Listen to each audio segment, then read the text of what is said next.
Good morning, good afternoon, good evening. Today we're going to go over some face rest techniques, and I even have one bonus technique using a towel. A quick little backstory about my client here. Her name is Kayla.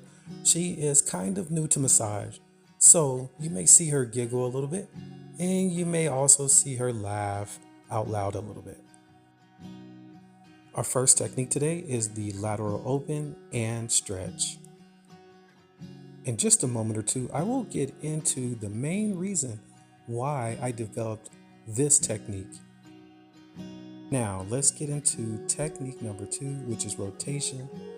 So, the main reason I developed these techniques many years ago was due to me running into clients that required me not to touch their hair. Obviously, you will still have contact with their hair from time to time, but it should be and will be minimal. This video is all about using the face rest as a tool to help you avoid the hair.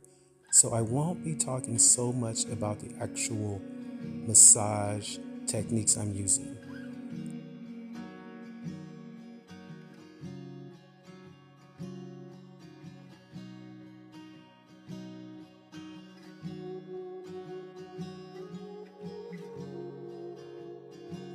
Coming up, you will see my lateral flex and stretch technique.